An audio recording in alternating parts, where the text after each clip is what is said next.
Dear students, once again you are welcome to my YouTube channel. Subject verb concord के part first और part second में हमने इनके कुछ नियमों का अध्ययन किया। आज पार्ट थर्ड और लास्ट पार्ट में हम इसके कुछ बचे हुए अन्य नियमों का अध्ययन करेंगे। तो let's begin subject verb concord. Dear students, कभी कभी सेंटेंस की शुरुआत में आपको वर्ब की आईएनजी फॉर्म या टू प्लस वर्ब की फर्स्ट फॉर्म के बाद आपको ब्लैंक मिलता है, यानी यहाँ पर सब्जेक्ट के रूप में ये कार्य करती है। तो ऐसी स्थिति में हमें सिंगुलर वर्ब का प्रयोग करते हैं। डियर स्टूडेंट्स, ध्यान रखें, यहाँ पर दिखती ये वर्ब है, लेकिन यहाँ पर ये नाउन के रूप में कार्य करती है, जिसको यदि वर्ब की आईएनजी फॉर्म में तो इसको जिरंट यानी वर्बल नाउन बोलते हैं, और यदि टू प्लस वर्ब की फर्स्ट फॉर्म है तो इसको टू इन्फिनेटिव कहा जाता है। एग्जाम्पल के तौर पर जैसे वॉकिंग, तो यहाँ पर आप देखें वॉकिंग ए गुड एक्सरसाइज, या इसी को एक एग्जाम्पल के तौर पर टू के साथ लिखते हैं to walk blank a good exercise. Dear students, यहाँ पर आप देखें तो वॉकिंग और टू इन्फिनेटिव बिल्कुल सब्जेक्ट नाउन के रूप में है यहाँ पर, और ऐसी स्थिति में जब इनके बाद ब्लैंक हो तो हमें सिंगुलर वर्ब यानी इज या वाज इसका प्रयोग करना होता है। तो यहाँ पर हमने किसका प्रयोग किया है? इज, जो कि एक सिंगुलर वर्ब है। तो walking is a good habit, to walk is a good exercise, saving money is a good habit. Dear students, तो यदि सेंटेंस के स्टार्ट में वर्ब की आईएनजी फॉर्म या टू प्लस वर्ब की फर्स्ट फॉर्म हो तो ऐसी स्थिति में हमें सिंगुलर वर्ब का प्रयोग करना होता है। क्लियर? नेक्स्ट, यदि सेंटेंस में नथिंग बट आई, यदि सेंटेंस में नथिंग बट आई और उसके बाद चाहे सिंगुलर या प्लूरल नाउन हो, हमें ऐसी स्थिति में सिंगुलर वर्ब का प्रयोग करते हैं। डियर स्टूडेंट्स, ध्यान रखें, चाहे नथिंग बट के बाद चाहे सिंगुलर हो चाहे प्लूरल नाउन हो, हमें किसका प्रयोग करना है? सिंगुलर वर्ब का। Clear? Nothing but the books was sold there। Clear? उसी प्रकार nothing but animals was या is seen in the forest। Clear? तो डियर स्टूडेंट्स, ध्यान रखें, यहां पर आप देखें तो नथिंग के बाद सिंगुलर भी है प्लूरल भी है, लेकिन हमने किसका प्रयोग किया है? सिंगुलर वर्ब का। तो ध्यान रखें, नथिंग बट के बाद या नथिंग बट में यदि नथिंग बट हो यदि सेंटेंस में, तो हमें सिंगुलर वर्ब का प्रयोग करते हैं। क्लियर? एक और एग्जांपल, इसमें एक और बात है, यदि सेंटेंस में इट है तो इट के बाद हमेशा इज या वाज यानी सिंगुलर वर्ब आती है। जैसे इट इज ए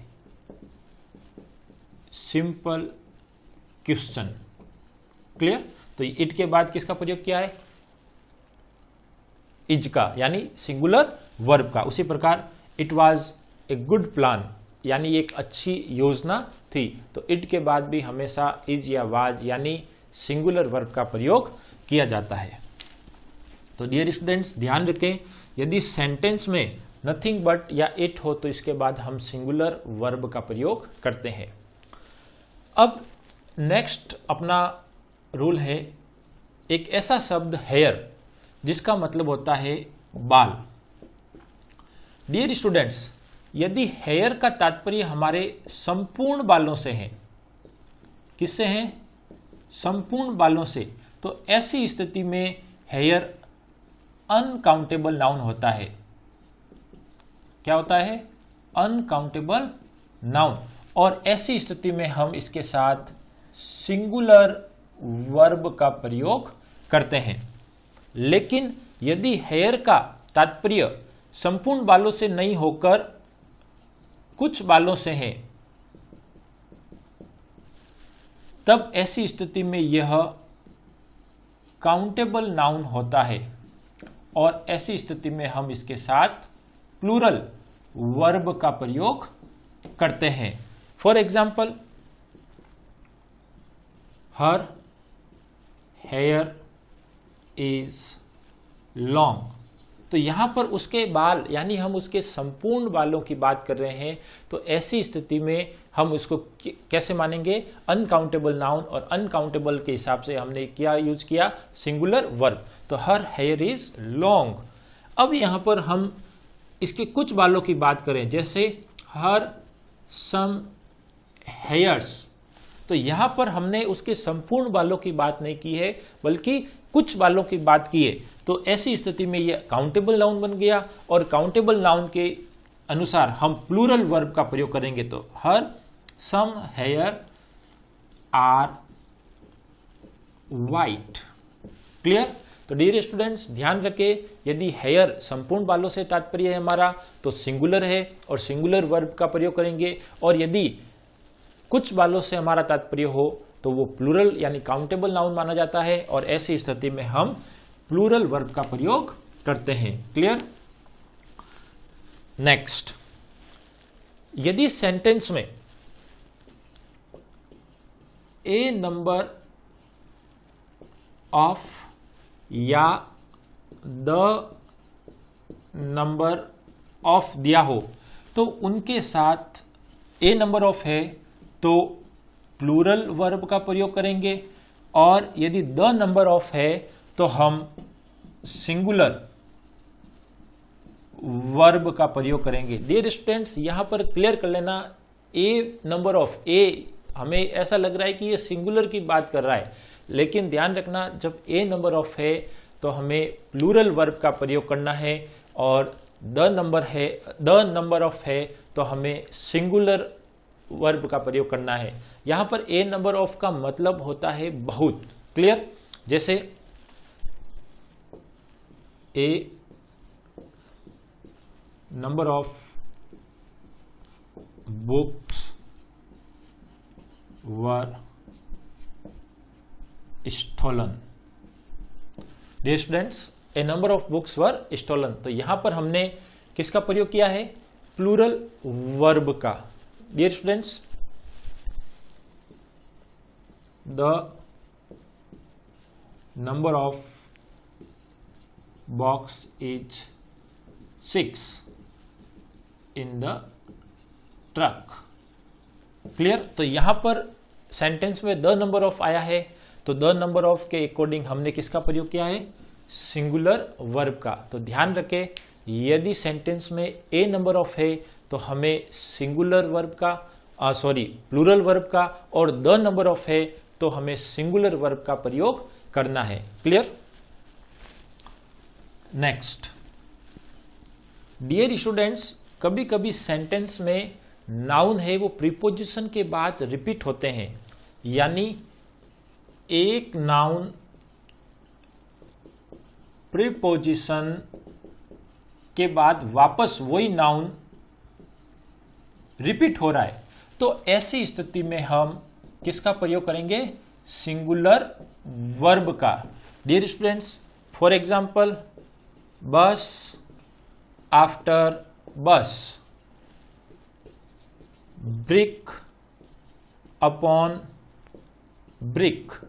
तो यहां पर आप देखें तो एक नाउन प्रीपोजिशन के बाद रिपीट हो रहा है, तो ऐसी स्थिति में हम सिंगुलर वर्ब का प्रयोग करेंगे।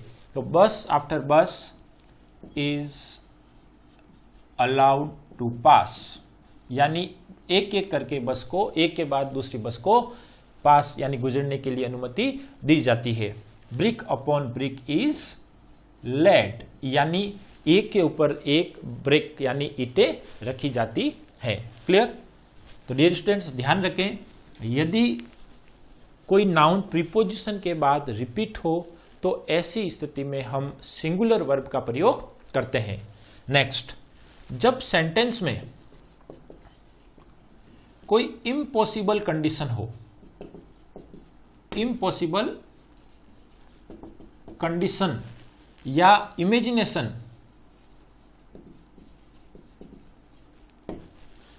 का भाव हो, तो ऐसी स्थिति में हम प्लूरल वर्ब का प्रयोग करते हैं। ठीक है, जैसे I wish I blank A bird. तो डियर स्टूडेंट्स, यहां पर मेरी इच्छा है कि मैं एक पक्षी होता, तो मेरा पक्षी होना असंभव है, एक इमेजिनेशन है जो कभी पूर्ण नहीं हो सकती। तो ऐसी स्थिति में हम यहां पर किसका प्रयोग करेंगे? प्लूरल वर्ब का, चाहे सेंटेंस का सब्जेक्ट यानी नाउन या प्रोनाउन सिंगुलर ही क्यों न हो। तो ऐसी स्थिति में आई क्या है? सिंगुलर है, लेकिन हम प्रयोग करेंगे वर का। क्लियर? उसी प्रकार Ram wish he the prime minister of India, यानी राम की इच्छा है कि वो भारत का प्रधानमंत्री हो। ऐसी स्थिति में ये एक इम्पॉसिबल कंडीशंस या टास्क है जो लगभग पूर्ण होना संभव नहीं है। तो ऐसी स्थिति में हम प्लूरल वर्ब का प्रयोग करेंगे, चाहे सेंटेंस का सब्जेक्ट सिंगुलर ही क्यों न हो। डियर स्टूडेंट्स, यहां पर एक और मैं बात बता दूं, यदि सेंटेंस में विश आए, I wish, Ram wish, he wish, you wish, wish के बाद हमेशा सेंटेंस पास्ट टेंस का होगा।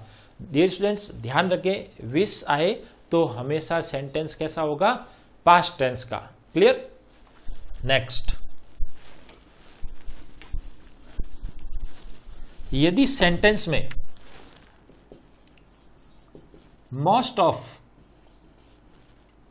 या हाफ ऑफ हो और उसके बाद काउंटेबल नाउन हो, क्या हो?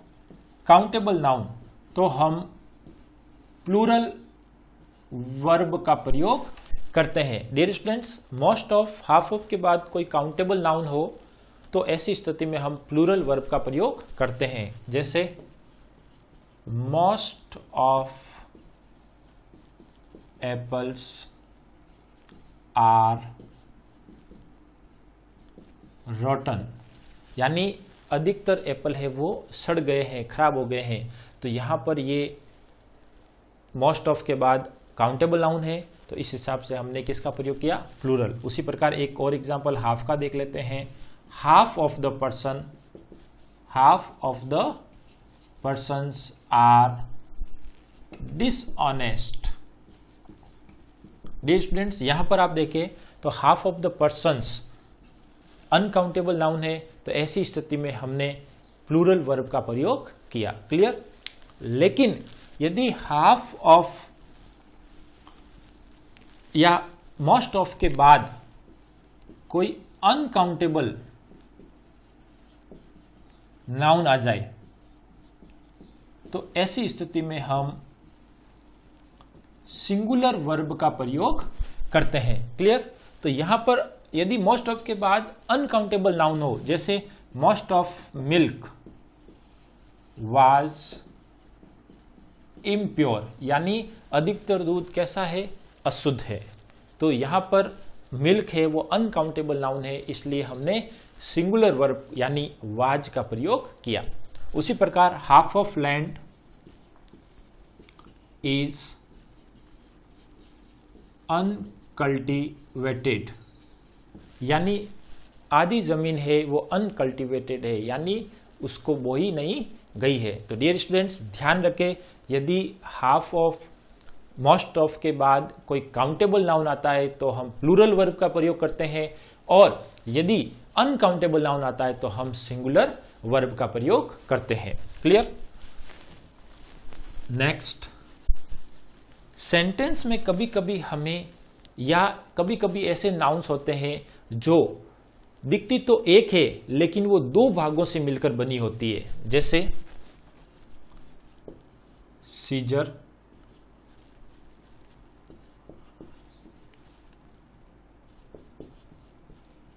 ट्राउजर्स, बाइनोकुलर्स,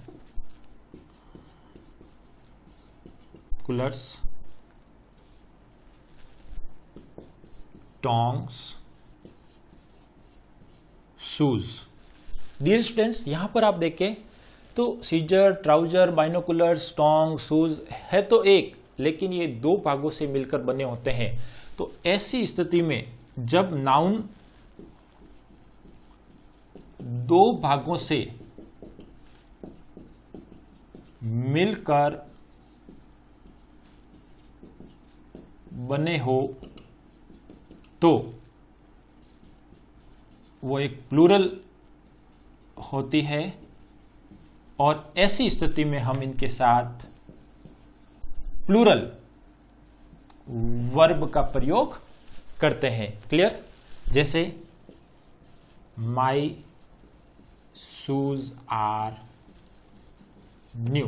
तो यहां पर देखें, माई शूज को हमने प्लूरल माना है और यहां पर हमने किसका प्रयोग किया है? आर का। क्लियर? देखो आप पीछे भी एस एस लगा आ रहा है तो एक, लेकिन ये दो भागों से मिलकर बनी होती है। सीजर यानी कैंची, ट्राउजर यानी पैंट, बाइनोकुलर्स यानी दूरबीन, टोंग यानी चिमटा और शूज यानी जूते। डियर स्टूडेंट्स, तो ऐसी स्थिति में जब ये दिखती एक है लेकिन दो भागों से मिलकर बनी होती है तो ये हमेशा प्लूरल होती है और हम इसके साथ प्लूरल हेल्पिंग वर्ब या वर्ब का प्रयोग करते हैं। लेकिन यदि इनसे पहले ए पेयर ऑफ शब्द आ जाए, यदि इनसे पहले ए पेयर ऑफ शब्द आ जाए तो डियर स्टूडेंट्स तब ये सिंगुलर होती है। क्या बन जाती है? सिंगुलर नाउन, क्योंकि यहां पर ए पेयर, एक जोड़ी यानी ए को इंगित करता है। तो ऐसी स्थिति में हम इसके साथ सिंगुलर वर्ब का प्रयोग करते हैं। जैसे a pair of scissors was left in the shop. तो डियर स्टूडेंट्स, यहां पर देखें तो ए पेयर ऑफ सीजर्स, तो इसके अकॉर्डिंग हमने किसका प्रयोग किया है? सिंगुलर वर्ब का। तो डियर स्टूडेंट्स ध्यान रखें, यदि एक ऐसा नाउन जो दो भागों से मिलकर बनी होती है तो वो प्लूरल होती है और प्लूरल वर्ब का प्रयोग करते हैं, और यदि उनसे पहले ए पेयर ऑफ आ जाए तो ऐसी स्थिति में वो सिंगुलर वर्ब का प्रयोग करते हैं। क्लियर? नेक्स्ट,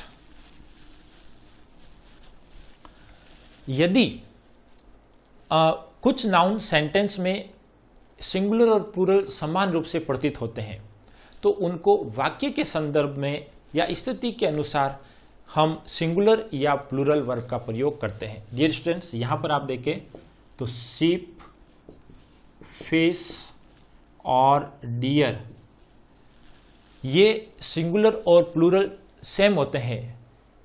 तो ऐसी स्थिति में ये सिंगुलर होगा या प्लूरल होगा ये वाक्य के अनुसार डिपेंड होगा, और उसी के अकॉर्डिंग हम इनके साथ सिंगुलर या प्लूरल वर्ब का प्रयोग करेंगे। डिपेंड किस पर करेगा?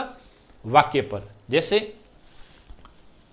ए ship is a beautiful animal. Dear students, यहां पर हम एक शिप यानी भेड़ की बात कर रहे हैं, इसलिए हमने किसका प्रयोग किया? सिंगुलर वर्ब का। Many sheep are grazing in the field। तो यहां पर आप देखें तो many sheep, sheep एक वचन बहुवचन समान है, लेकिन यहां पर ए आया है, यहां many आया है, इसके अकॉर्डिंग हमने सिंगुलर या प्लूरल वर्ब का प्रयोग किया है। तो डियर स्टूडेंट्स ध्यान रखें, जब कोई ऐसा नाउन जो सिंगुलर और प्लूरल सेम हो लेकिन वाक्य की स्थिति कैसी है, यहाँ पर ए इंगित कर रहा है यानी सिंगुलर को इंगित कर रहा है, तो हमने सिंगुलर वर्ब का, और यहाँ पर मैनी यानी बहुत सारा यानी बहुवचन को इंगित कर रहा है, तो हमने प्लूरल वर्ब को काम में लिया है। तो डियर स्टूडेंट्स, इस प्रकार हमारा सब्जेक्ट वर्ब कंकोड का पूरा पार्ट हो गया। यदि आपको ये पार्ट पसंद आए तो चैनल को जरूर सब्सक्राइब करें, इस वीडियो को लाइक करें, शेयर करें, और डियर स्टूडेंट्स, अगला मेरा वीडियो इसकी कुछ एक्सरसाइज पर आधारित होगा, जिसमें आपको सेंटेंस मिलेगा, उसमें ऑप्शंस मिलेंगे, जिसमें आपको राइट आंसर चॉइस करना है। Dear students, thank you.